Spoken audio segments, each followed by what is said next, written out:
Viet fan 1 bam sat ky thuet viet de duoc training voi outline moi, ko mo dao la mot ka noigi du mang yu de hook de nuoi zem by Thursday hut. 602. Kong Viet Tren Canvas. Truck het qua bang tiang on, fu hop van hoa mai, don 6 du luong mai, tuet doi kong duoc mo ta bao luke, kong duoc goi duk, nu ko yu de tin duk ti dambo van fong and ton voi chin sach noi dung qua YouTube. Chy van fong ky thuet viet tra lai ket qua de voiceover doc lam noi dung lean mok cho video YouTube chu kong ko them ghi chu bien tap nu dao dien. Tra ket qua trong mot koi van ban duwe not, kong chia don cho du van ban tra ra di nu the now di chong nu a kong chia don de kong by hu lam va dong nam dao. Dat ton bo koi van ban trong down goak vang. Viet bang tiang on, fu hop van hoa mai, don 6 du luong mai mbo ton bi ket qua duok tra trong mot koi van ban duwe not, kong chia don, kong nam tiu da, kong suong dong. Bao ton bo no dung trong down goak vang. Kong tra ra code, JSON, vnet, pgsql. Kong duok suong dong. Kong duok chia don. Kong duok tau them goak Thursday 2. Kong duok 2 format lai. Phi gep ton bo noi dung ton 1 block duwe not nam trong 1 cap, va kong duok hoi bat cugi them, they len la tra ket qua. 2 geo, kai viet bat cu part now, hei chi tra lai noi dung trian thuan tui, kong them loi dan dao, kong them loi ket, kong cta, kong hoi muon viet tip hei kong chu tik meta. Chi zut ra dung don trian theo fong catch ma twa yu ka, kong them mot dong now kok. I stood there for a moment longer than anyone probably noticed, holding the small gift bag I had brought for Ethan while the laughter around the backyard continued as if nothing unusual had happened. The long table stretched across the patio, decorated with bright balloons and paper plates printed with cartoon dinosaurs, but every chair was filled except the one space where my name should have been. Jennifer had already turned back to the other parents, chatting easily while pouring lemonade into plastic cups, and my son Michael was helping Ethan show off the pile of presents stacked near the cake table. For a second I wondered if perhaps I had misunderstood, if maybe there was another table somewhere, but the yard was not that large and I could clearly see every seat. I forced a small smile and stepped aside so I would not block anyone walking through the gate. The late afternoon sun was warm on my shoulders, and the smell of grilled burgers drifted through the air, but something inside my chest felt strangely cold. I told myself not to overreact. Parties were chaotic. Children ran everywhere. Sometimes details slipped through the cracks. Still, it was difficult to ignore the simple fact that every other adult had a chair with their name taped neatly to the back except me. I set Ethan's gift on the present table and watched him from a distance as he laughed with his friends. He had grown so tall this year that it startled me every time I saw him. Just last spring he had asked me to read him bedtime stories during a sleepover at my house, and now he was racing around the yard with a plastic sword, pretending to be some kind of dinosaur hunter. Seeing him happy softened the sting a little. After all, I had come for him. Not for the adults, not for the polite conversations, and certainly not for the seating chart. Still, as I glanced again at the long row of chairs, the empty space where mine should have been felt less like a mistake and more like a quiet message. I tried to remember if anything strange had happened lately between Jennifer and me. Our relationship had always been polite, if not especially warm. She was organized, careful about appearances, the kind of woman who labeled kitchen containers and planned vacations 6 months in advance. I respected that about her even if it sometimes made me feel like an uninvited guest in my own son's home. But nothing in our recent conversations had hinted at something like this. Michael caught my eye from across the yard and waved, smiling in that distracted way parents do during children's parties. I waved back and lifted my hand slightly to show him Ethan's present already on the table. He nodded and returned to tying balloons to a chair. For a moment I considered walking over and asking quietly where I should sit, but something held me back. Pride, perhaps. Or maybe a quiet voice in my mind whispering that if a place had truly been meant for me, someone would have already shown it to me. Instead, I moved toward the edge of the patio near the fence, where a small folding table held extra napkins and a bowl of chips. From there I could watch everything without standing directly in the middle of it. The party carried on with cheerful noise, children shouting, parents laughing, music playing softly from a speaker near the grill. And yet the longer I stood there, the more I felt like I was observing someone else's family gathering instead of being part of it. That was when Jennifer glanced in my direction again, her expression flickering for just a second before she looked away, and in that brief moment I had the uneasy feeling that the missing chair might not have been an accident after all. The longer I stood near that small table by the fence, the clearer the picture around me became. At first everything had felt like a simple oversight, the kind of small mistake that happens during busy family gatherings, but the details slowly began to line up in a way that made my stomach tighten. Every chair at the long birthday table had a small white card taped neatly to the back. I could see the names even from where I stood. One chair for Michael. One for Jennifer. Seats for Jennifer's parents. Seats for two couples I recognized as neighbors. Even the young babysitter who sometimes helped them had a seat with her name printed carefully in black marker. The only person in the yard who did not seem to have a place at that table was me. I picked up a paper napkin from the edge of the snack table and pretended to be busy folding it between my fingers while I watched the party continue. Ethan and the other children were now gathering around the cake table where bright blue candles had been pushed into the frosting. Michael called for everyone to come closer so they could sing the birthday song. The adults moved naturally toward the long table, each of them slipping into their assigned chairs without hesitation. I noticed how Jennifer walked along the row, adjusting plates and cups as if everything had gone exactly according to plan.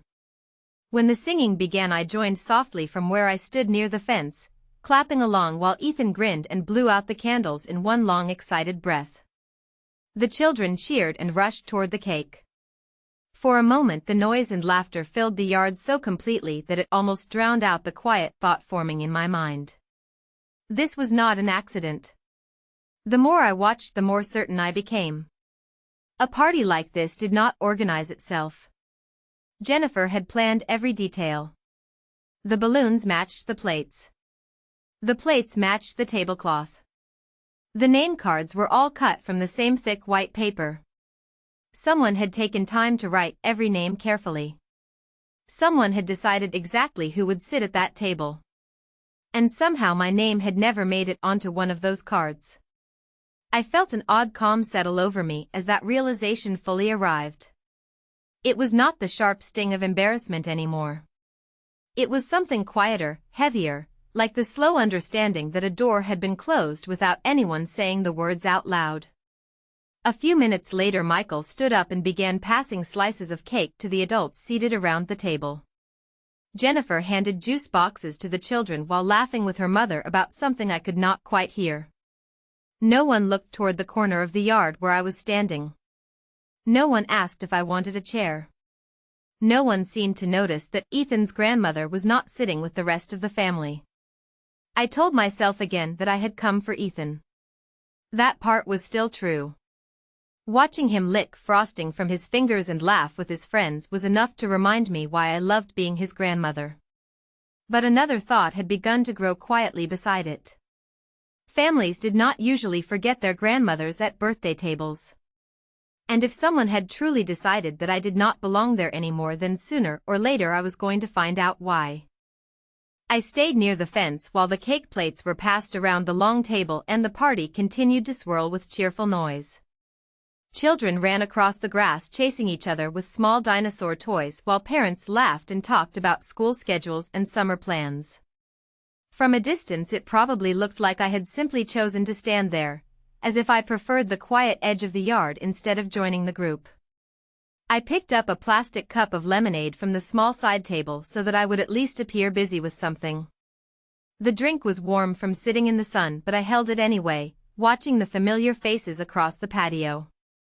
Jennifer's mother leaned forward in her chair, speaking animatedly while Jennifer nodded and smiled. Her father sat beside her calmly eating a slice of cake.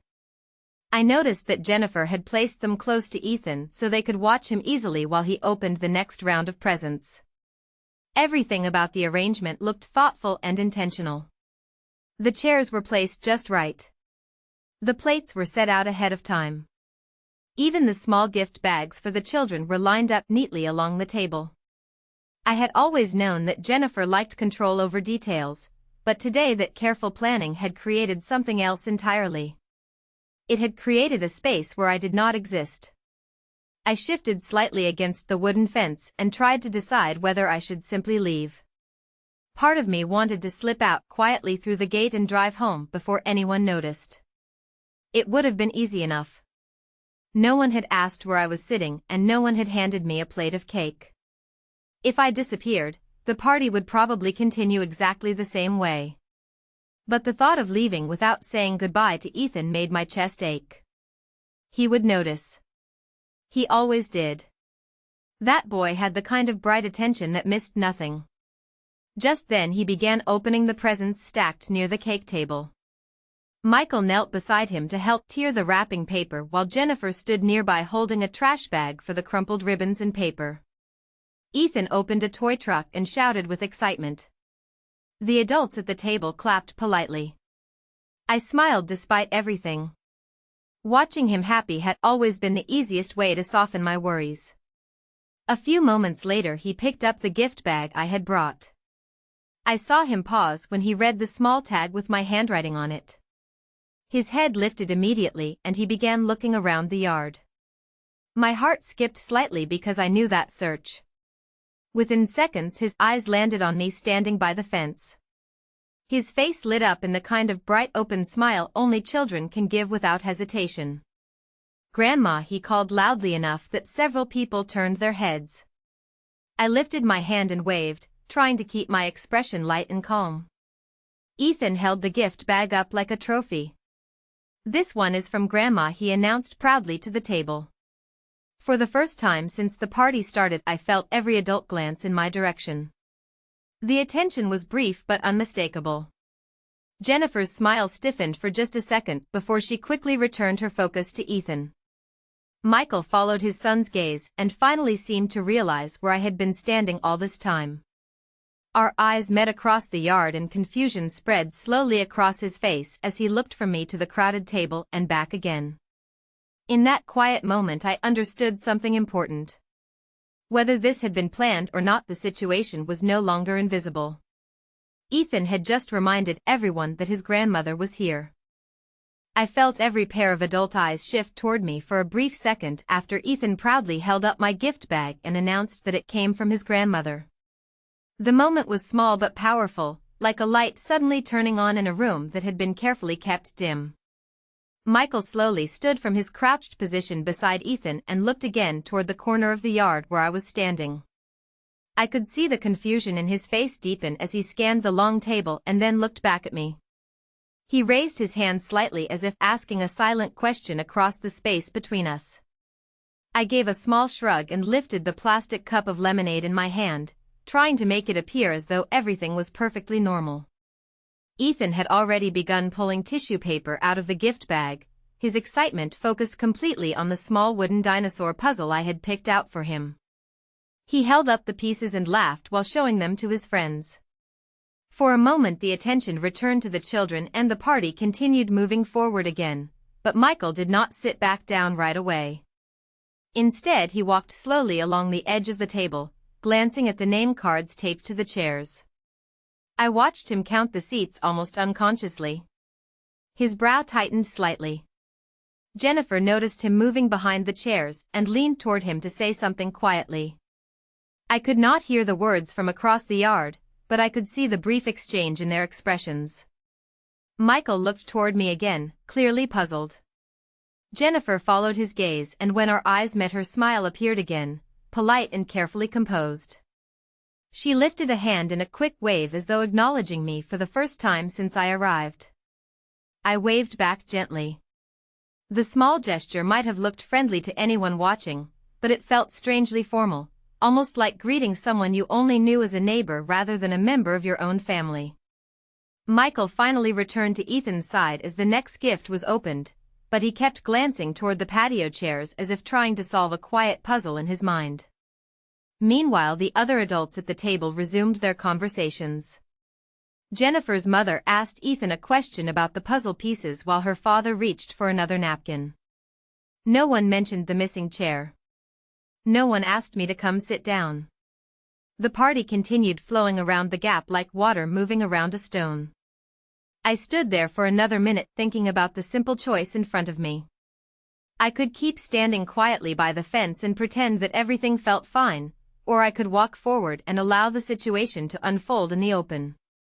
Ethan suddenly looked up again from the presents and spotted me once more. "Grandma, come see this," he called, holding up the puzzle board proudly. His voice carried across the yard with the pure excitement that only a child could produce. Several heads turned again. This time I did not hesitate.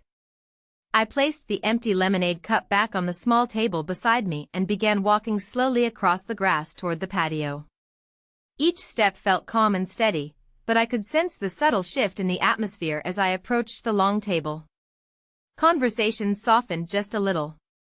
Michael straightened up as if relieved that I was finally coming closer. Jennifer stepped slightly to the side, holding the trash bag while watching me approach with that same composed smile. By the time I reached Ethan, he was already kneeling on his chair trying to fit one of the dinosaur pieces into the board. I leaned down beside him and smiled. "That is a very impressive dinosaur puzzle," I said warmly. Ethan beamed and wrapped one quick arm around my shoulder in a spontaneous hug. In that simple moment I felt the quiet truth settle inside me again. No matter where anyone decided to place chairs or name cards at a table, I was still Ethan's grandmother, and that was something no seating chart could erase. When Ethan wrapped his small arm around my shoulder in that spontaneous hug, I felt the tension that had followed me all afternoon loosen just a little. Children had a way of cutting through the quiet games adults sometimes played. To Ethan, the situation was simple. His grandmother had arrived at his birthday party and he wanted her to see his presents. Nothing else mattered. "Look, Grandma, it is a T-Rex puzzle," he said proudly while holding up one of the wooden pieces shaped like a dinosaur tail. I leaned closer to the table so I could see the board better. "That is a very strong-looking dinosaur," I said with a warm smile. "Do you think it will fit right there?" Ethan nodded seriously and tried to press the piece into the slot while two of his friends watched with interest. Behind him I could feel the adults at the table observing the moment in a quiet way. Michael stepped a little closer and rested his hand lightly on the back of Ethan's chair. "Mom," he said gently, his voice low but clear enough for me to hear. "I did not realize you were standing all the way over there." I kept my expression calm. "It is a nice sunny spot by the fence," I replied lightly. I could see the question still forming in his mind though. Michael glanced again along the row of chairs with the white name cards and then back toward Jennifer. She was still standing beside the table holding the large trash bag for the wrapping paper. Her smile remained in place but her eyes flicked briefly toward the seating cards before returning to the children. For a second, the silence between the adults stretched in a way that felt almost visible. Ethan, however, was completely focused on his puzzle. He finally pushed the dinosaur tail into the correct slot and clapped his hands with satisfaction. "I did it," he announced happily. Everyone at the table applauded again and the moment of tension softened as laughter returned. Michael reached for the stack of remaining gifts and handed the next one to Ethan. While the children watched him tear open the wrapping paper, Michael leaned slightly toward me and spoke quietly. "Mom, why do not you grab a chair and sit with us for a while?" The simple invitation hung in the air for a moment. I glanced down the row of seats again. Every chair was still occupied and every card still carried the same neatly written name. There was not an obvious empty place waiting for me. Jennifer stepped forward just then and reached for a spare folding chair leaning against the side of the house. "Oh, I completely forgot we had an extra chair," she said quickly while unfolding it beside the table. Her tone sounded casual but the movement felt hurried. She placed the chair near the end of the table where there had been no name card earlier. "There we go," she added with a polite smile. Problem solved. I looked at the chair for a brief second before sitting down. Thank you, I said calmly. Ethan immediately leaned toward me to show another dinosaur piece while his friends crowded around the puzzle board. The adults resumed their conversations and the party continued moving forward again. Yet as I settled into that newly added chair, I could not help noticing one quiet detail. Every other seat at the table had been planned ahead of time. Mine had appeared only after my grandson called out for his grandmother to come closer.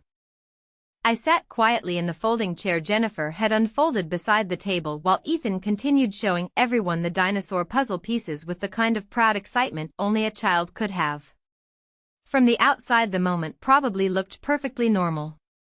The adults were seated together. The children were laughing and playing. Cake plates were scattered across the table along with napkins and half-finished cups of lemonade. Yet inside my mind the earlier scene remained clear. The extra chair beneath me had not existed until Ethan called for his grandmother. That small truth sat quietly in my thoughts like a stone resting at the bottom of a stream. Ethan leaned close again and placed another puzzle piece into the board. Look, Grandma, this one is the head, he said. The dinosaur finally began to take shape across the wooden frame. That is the most important piece, I told him with a gentle smile. Every dinosaur needs a strong head to lead the rest of the body. Ethan laughed and pushed the piece into place proudly while his friends crowded closer to see. Around us the adults returned to their conversations about schools and work schedules. Jennifer's mother asked one of the neighbors about a summer camp program while Michael passed another plate of cake to a guest across the table. The rhythm of the party had returned to its cheerful pace, but every once in a while I caught Michael glancing toward the chairs again as if the earlier confusion still lingered in his mind. After a few minutes he leaned slightly toward me and spoke in a quiet voice. Mom, did you get some cake yet? I shook my head lightly. I was busy admiring Ethan's dinosaur skills, I replied. Michael immediately reached for one of the remaining plates and placed it gently in front of me. You cannot come to a birthday party and leave without cake, he said with a small smile. I thanked him and picked up the plastic fork while Ethan moved on to opening the final present from a friend. The frosting was bright blue and very sweet, exactly the kind children loved. As I took the first bite, I noticed Jennifer watching the table from the other side where she stood collecting empty cups. Our eyes met briefly. She gave another polite smile, but this time something in her expression looked more thoughtful than before. Perhaps she had noticed the same detail I had. The party planning had been careful and organized in every other way, yet somehow one person had not been given a place at the table until the moment became visible to everyone. A little later the children began running toward the yard again, eager to try the new toys they had opened. Ethan hopped down from his chair and grabbed my hand for a second. Come see my dinosaur race, Grandma, he said excitedly. I laughed and squeezed his hand before he ran off with the others. Watching him disappear across the grass reminded me again why I had come in the first place. Chairs and name cards were small things compared to the joy on my grandson's face. Still, as I sat there quietly finishing the last bite of cake, I made a calm decision inside my heart. I would not ignore what had happened today. Families deserved honesty even when the truth felt uncomfortable.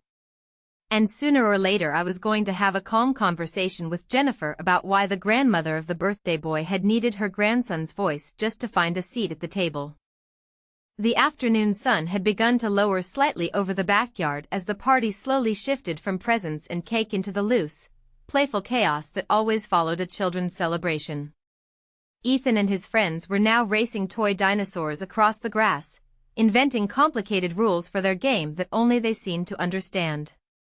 Every few seconds one of them would shout dramatically about a dinosaur victory or an unexpected defeat, and the other children would burst into laughter. I remained seated at the end of the table in the folding chair Jennifer had brought out earlier, watching the scene with a calm expression while quietly reflecting on everything that had happened since I arrived. The adults around the table had relaxed again. Conversations had drifted into small talk about work schedules, school events, and neighborhood news. Michael was speaking with one of the neighbors about a home renovation project while Jennifer's parents discussed travel plans for the fall. On the surface, the party looked exactly like any other family gathering. Yet every once in a while I caught Jennifer glancing toward me from across the table. The looks were brief but thoughtful, as if something had begun turning quietly in her mind. After a few minutes she stood up from her seat and began collecting empty paper plates from the table. When she reached the end where I was sitting, she paused for a moment beside me. "Would you like more lemonade?" she asked politely while gathering the plate that had held my slice of cake. "No thank you," I replied with a gentle smile. Everything was very good. She nodded slightly and placed the plate into the trash bag she carried. For a moment it seemed as though she might walk away again without saying anything more. Then she hesitated. I realized that we were standing close enough now that our conversation would not easily be overheard by the others at the table. Jennifer looked toward the yard where Ethan was running with his friends and then back toward me. "I hope you are enjoying the party," she said carefully. The words were simple but the tone carried a quiet awareness beneath it. I met her gaze calmly. "Ethan certainly is enjoying it," I said. "That is what matters most today." Jennifer gave a small nod. "Yes, he has been talking about this dinosaur party for weeks." She glanced briefly toward the row of chairs along the table and then back to me again. Her voice softened slightly. I realized a little late that things may have looked strange earlier. The admission hung in the air between us for a moment. I did not rush to respond. Instead, I watched Ethan chase another child across the yard while holding two toy dinosaurs above his head like trophies. Children never noticed the quiet tensions adults sometimes carried around them. Finally, I spoke in a calm and even voice. "Parties can be busy and complicated," I said. "Details sometimes show us more than we expect."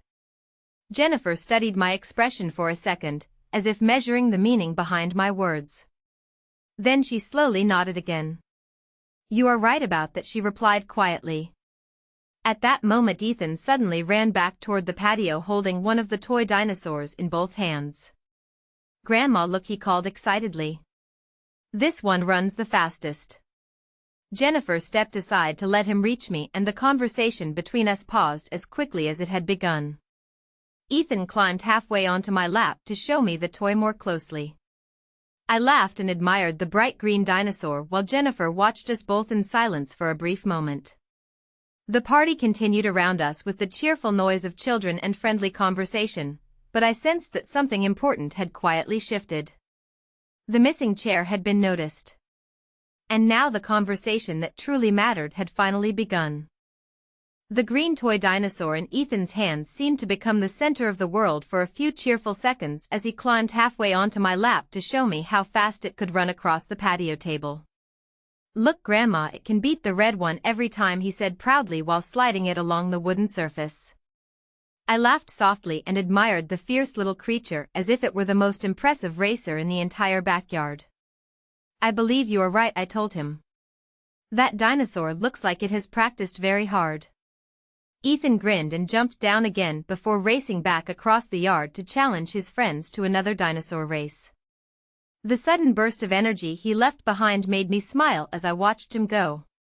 Children carried joy in a way that adults sometimes forgot how to hold. For a moment the sound of their laughter filled the yard so completely that everything else faded into the background. Jennifer was still standing near the table holding the trash bag, but now her attention had shifted back to the party around us. A few guests had begun gathering their things, thanking her for the invitation and complimenting the decorations before heading toward the gate. The afternoon was slowly moving toward that gentle moment when a birthday party begins to wind down. I remained seated quietly in the folding chair at the end of the table, watching Ethan chase another boy across the grass with the bright green dinosaur held high in the air. Michael walked over carrying a stack of empty cups and paused beside me. "Mom," he said softly, lowering his voice so the others would not hear. "I think we need to talk later about what happened earlier." His tone carried the kind of careful concern that told me he had finally pieced together the same quiet puzzle that had been forming in my mind all afternoon. I met his eyes calmly. I think that would be a good idea, I replied. There was no anger in my voice. Only honesty. Michael nodded slowly and set the cups into a recycling bin before walking back toward the guests who were saying their goodbyes. Across the patio, Jennifer was speaking politely with her parents while helping them gather their jackets. Every so often her gaze drifted briefly in my direction, thoughtful and slightly uncertain. I did not look away when our eyes met. Instead, I offered a small calm smile that held neither accusation nor approval. Only the quiet acknowledgement that we both understood something important had happened today. Ethan eventually ran back toward the table again, his face slightly flushed from running across the grass. "Grandma, did you see my dinosaur win?" he asked breathlessly. "I saw the champion racer myself," I answered with a warm laugh. "That dinosaur is clearly the fastest in the yard." Ethan nodded proudly before grabbing another cookie from the plate on the table. The sky above the backyard had turned a softer shade of afternoon blue and the shadows across the grass had begun to stretch longer. Soon the decorations would come down and the yard would grow quiet again. Yet as I watched my grandson laugh with his friends, I realized that the missing chair from earlier had already done something important. It had revealed a truth that might otherwise have remained hidden beneath polite smiles and careful planning. Families were not defined by seating charts or name cards. They were defined by the way people chose to see each other and make room for one another. As the last guests began to leave and the party slowly came to an end, I made one quiet promise to myself. The conversation that waited between Jennifer and me would happen soon, and when it did, it would not be about a chair at a table. It would be about respect, honesty, and the simple understanding that every grandmother deserved a place in her grandson's world without needing a child to call her name first.